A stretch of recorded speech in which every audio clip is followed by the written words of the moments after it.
नमस्कार, मी सुनील जाधव. आपण पाहत आहात महाराष्ट्र टाइम्स ऑनलाईन. येथे 1 फेब्रुवारी रोजी केंद्र सरकारचे बजेट सादर होणार आहे. मात्र या बजेटमुळे बीड जिल्ह्यामध्ये काय विकास होईल आणि सामान्य जनतेला काय वाटतं हे आपण जाणून घेणार आहोत. आपल्यासोबत बीड मधील काही सामान्य नागरिक आहेत. सर, येथे 1 फेब्रुवारीला बजेट सादरीकरण होणार आहे. नेमकं काय अपेक्षा आहेत तुम्हाला? 1 तारखेला जे बजेट सादर होणार आहे, प्रामुख्याने एक नागरिक म्हणून, मराठवाडा विकास आंदोलनातला एक कार्यकर्ता म्हणून माझी अशी एक इच्छा आहे, मागणी आहे की जे अपूर्ण असलेले प्रकल्प बीड जिल्ह्यामध्ये आहेत, ज्याच्यामध्ये अहिल्यानगर, बीड, परळी, जे की देश स्वतंत्र झाल्यापासून या मागणी रेल्वेची होती, ती रेल्वेची मागणी पूर्ण झाली. परंतु आजही बीड रेल्वेला पूर्ण बजेट नसल्यामुळे रेल्वे बीडला मुक्कामाला येते आणि तिथूनच परत जाते. ती रेल्वे परळीपर्यंत वाया हैदराबाद पर्यंत गेली पाहिजे, ज्याच्यामुळे दळणवळण वाढेल आणि दळणवळण वाढल्यानंतर उद्योगधंदे बीड शहरात येतील आणि उद्योगधंदे आल्यानंतर तरुणाच्या हाताला काम येईल. आणि दुसरी जी प्रामुख्याने मागणी बीडकरांची आणि मराठवाड्यातली की सोलापूर ते संभाजीनगर हा रेल्वे मार्ग झाला पाहिजे.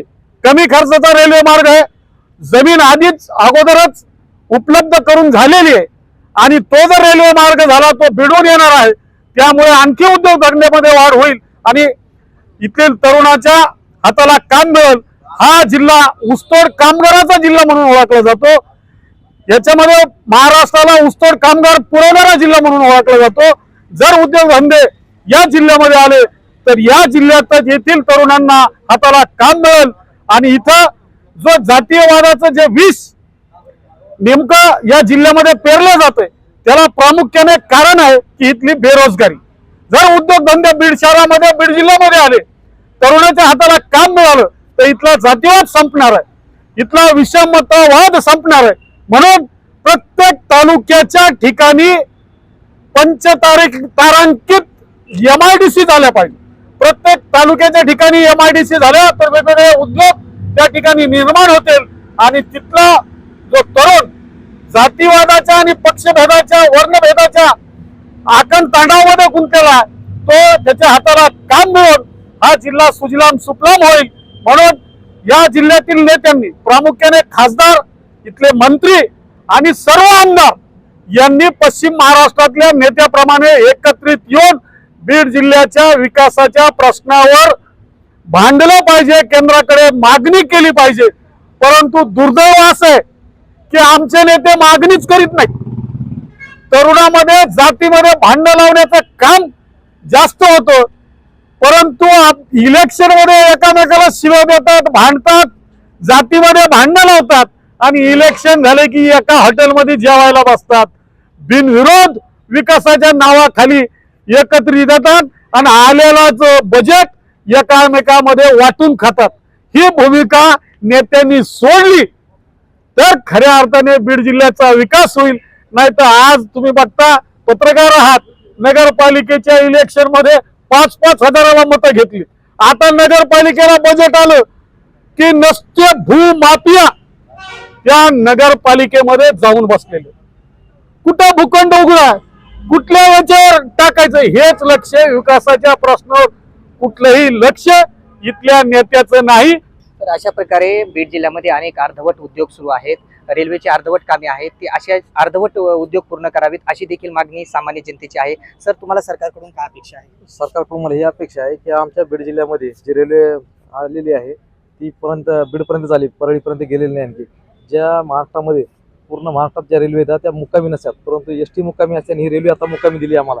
म्हणजे बीड जिल्ह्याचे हेळसांडच चालल्यासारखे चालले. परंतु मला असं सुचवायचं आहे की बीड जिल्ह्यातल्या ज्या शाळा आहेत त्यांच्याकडेही लक्ष देणं आवश्यक आहे. आणि विशेष म्हणून खास करून सांगतो मी की बीड जिल्हा केंद्रशासित प्रदेश करता आला तर खूप चांगलं होईल. कारण केंद्रशासित प्रदेश जर झाला बीड जिल्हा, मराठवाडा जर केंद्रशासित झाला, तिथलचे टॅक्सेस वाचतील आणि इथलची महागाई कमी होईल. आणि जर आपल्या महाराष्ट्राच्या सरकारकडून जर बीड जिल्ह्याचा विकास करणं होत नसेल तर निश्चितच केंद्रशासित प्रदेश करावा, हे माझी प्रकर्षाने मागणी राहील आपल्याकडे. आणि दुसरी गोष्ट, हा भाग दुष्काळी भाग आहे.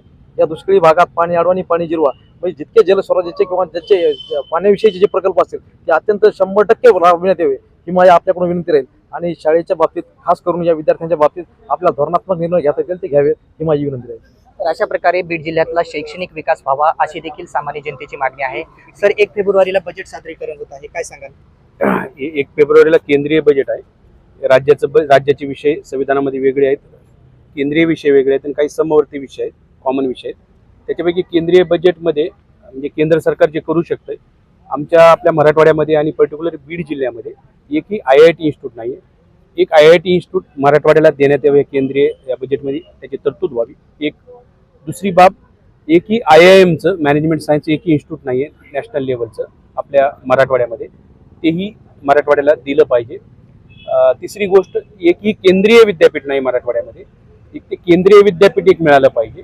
चौथी गोष्ट, एकही एम्स जे आहे एम्सचं जे इन्स्टिट्यूट आहे तेही हे केंद्राचे इन्स्टिट्यूट असतं, तेही आपल्या मराठवाड्यात नाही आहे, तर ते एक मिळालं पाहिजे, ही एक गोष्ट आहे. चौथी गोष्ट आहे, रेल्वे हा केंद्राचा विषय आहे. रेल्वे मागच्या आम्ही जन्मल्यापासून बघतोय की बजेटमुळे रेल्वे अडली जाते, तर ती रेल्वे बी सुरळीत व्हायला पाहिजे. तर रेल्वे जर आली तर जो कच्चा माल लागतो MIDC साठी, तो कच्चा माल रेल्वेनं स्वस्त दरात मिळू शकतो आणि पक्का माल MIDCतून तयार झाला पक्का मालही स्वस्त दरामध्ये वितरित होऊ शकतो.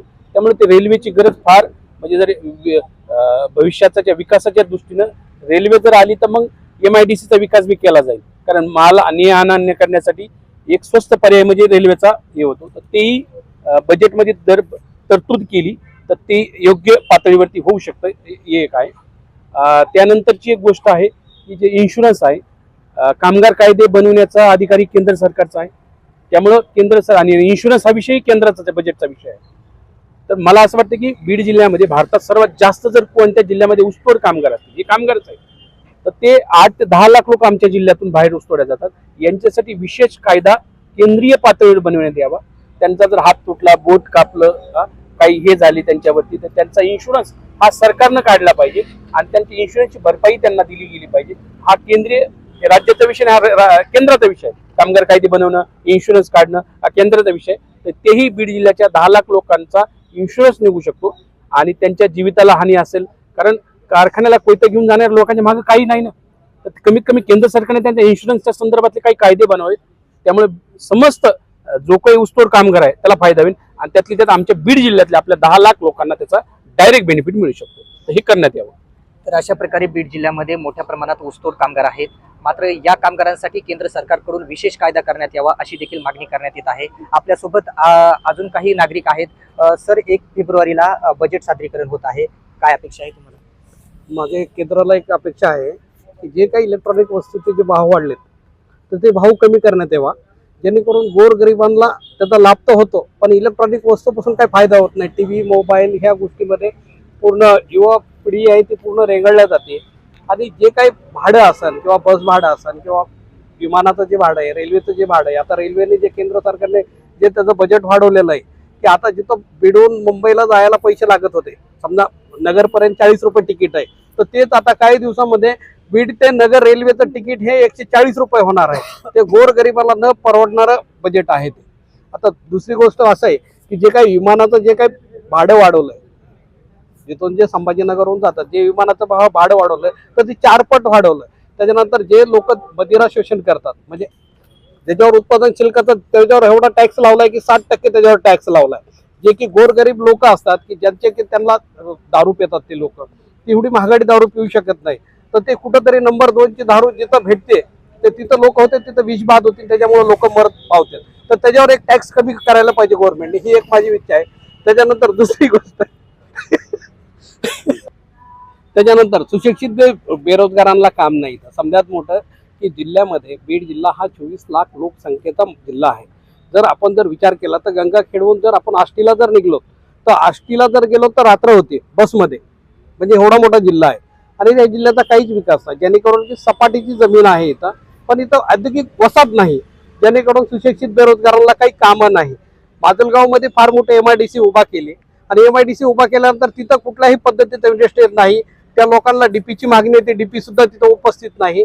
ज्या लोकांना पोलीस स्टेशनची मागणी आहे ती सुद्धा नाही. जिथं की जे की 1200 एकरमध्ये MIDCचे नवीन प्रस्तावित झालेली आहे, पाचेगाव पासून तर माजलगाव पर्यंत, तर तिथं कुठल्याही पद्धतीचं काहीच व्यवस्था नसल्यामुळं तिथले जे MIDC मधले जे लोक आहेत ते सुद्धा जागा सोडून चाललेले आहेत. तिथं खूप दिवसापासून जी मागणी आहे की मी पालकमंत्र्यांच्या मीटिंगमध्ये होतो की जे माजलगावचे लोक आहेत किंवा बीडचे जे काही व्यापारी असतात तर त्या लोकांची मागणी होती की आम्हाला संरक्षण पाहिजे. जर संरक्षण नाही भेटलं तर काय, तर त्या इंडस्ट्रीच्या ठिकाणी जर 100च्या डिप्या जर उभा टाकल्या तर ते रात्रीच्याला चोरी जातात तिथून. जिथं MIDC मध्ये तिथं पोलीस चौकीची मागणी ह्याच्यावर सुद्धा दुर्लक्ष आहे. तर माझी एक म्हणणं आहे असं पालकमंत्र्याला आणि महाराष्ट्र राज्याचे जे तिजोरीचे जे मालक आहेत तर त्यांना एक माझी मागणी आहे की जेव्हा तुम्ही केंद्र सरकारमध्ये जेव्हा बजेट मागतात आणि जे युवा नेतृत्व जे जिल्ह्याने निवडून दिलेलं आहे ते बजरंग बाप्पू सोनवणे जे की जिल्हा परिषद सदस्य साधा माणसाला एवढ्या मोठ्या वरती नेऊन बसवलंय की ते माणूस चळवळीचा आहे आणि तो माणूस जिल्ह्याचा विकास करेल त्या उद्देशाने लोकांनी आम्ही त्याला निवडून दिलेला आहे आणि त्याने आपल्या जिल्ह्यासाठी विकासासाठी मागणी करावा हीच आमची बीडकरांची मागणी आहे. बीड जिल्ह्यामध्ये असं कोणती मागणी आहे तुमची की जी विशेष मागणी बीड जिल्ह्याच्या विकासासाठी लागू आहे? तर माझी एक मागणी आहे की जे काही जिल्ह्यातले जे बेरोजगार आहेत सुशिक्षित जे बेरोजगार आहेत त्यांच्यासाठी जे हुशार विद्यार्थी आहेत की रोज रात्रीच्याला बीडवरून जवळपास 35 ट्रॅव्हल्स जातात पुण्यासाठी काम करण्यासाठी.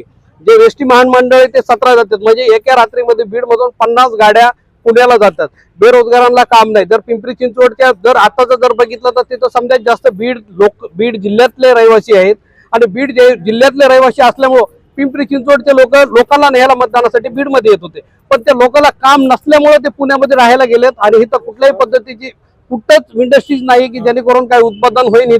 इथं जर जिनिंग सोडलं तर दुसरं काहीच नाही ना. इथं तेल मिल नाही ना ऑइल मिल नाही आणि ज्या लोकांवर आम्ही विश्वास टाकला त्या लोकांनी आमचे 1000 कोटी रुपये पळवून नेले. ज्याच्यासाठी आम्ही की एक माणूस मराठवाड्यातला मोठा होत होता अशा माणसाला आम्ही मोठं केलं आणि त्या माणसाने आमचे पूर्ण पैसे पळवून नेले. 1000 कोटी रुपयाचा निधी जिल्ह्यातून फरार झालेला आहे तर त्याचं सुद्धा काही नाही. तर अशा प्रकारे बीड जिल्ह्यामध्ये अनेक समस्या असून बीड जिल्ह्यामध्ये बेरोजगारी देखील मोठ्या प्रमाणात वाढलेली आहे आणि त्यानंतर बंद पडलेल्या मल्टीस्टेटचाही प्रश्न मार्गी लावावा अशी देखील मागणी सामान्य जनतेकडून केली जात आहे. मात्र सर काय सांगाल आपण बीड जिल्ह्यामध्ये बजेट सादरीकरण जर 1 फेब्रुवारीला झाल्यानंतर बीड जिल्ह्यातील नागरिकांना काय अपेक्षा आहे? बीड जिल्ह्यातील नागरिकांना तसंच लाडक्या बहिणींना माझा केंद्र सरकारकडून अशी अपेक्षा राहील 2,500 रुपये त्यांना मानधन करावं महिन्याच्याला आणि ही लाडकी बहीण योजना केंद्र शासनाला डायरेक्ट अटॅच करण्यात यावी जेणेकरून महाराष्ट्र सरकारवर याचा बोजा येणार नाही. कारण त्या बोजामुळे काय वेळेला जे मागासवर्गीय लोकांचं जे समाज कल्याण खातं आहे त्यावर तो लोड येतो त्याचा भार त्याचा सर्व विद्यार्थ्यावर होतो. त्यामुळे या महाराष्ट्राचा विकास खुंटायला लागला. ज्या भारत देशात आपले विद्यार्थी शिकायला जाणार आहेत भोजनाचे त्या लेकरांना स्कॉलरशिप मिळत नाही आणि त्याच्यामुळे या लेकरांचं शिक्षण होत नाही. त्यामुळे लाडकी बहीण योजना ही तात्काळ केंद्र शासनाच्या करीत अटॅच करण्यात यावी आणि लाडक्या बहिणींना बीड जिल्ह्यातल्या लाडक्या बहिणींना किंवा मराठवाड्यातल्या किंवा महाराष्ट्रातल्या लाडक्या बहिणींना 2,500 रुपये महिना प्रति महिना करण्यात यावं ही मी या बजेटतून अपेक्षा व्यक्त करतो. अशा प्रकारे बीड जिल्ह्यातील तसेच महाराष्ट्र राज्यातील जी लाडकी बहीण योजना आहे ही बहीण योजना केंद्र सरकारच्या अधीन करण्यात यावी आणि सर्व लाडक्या बहिणींना 2,500 रुपये मिळण्यात यावं अशी देखील काही सर्वसामान्य नागरिकांची मागणी आहे. सुनील जाधव, महाराष्ट्र टाइम्स, बीड.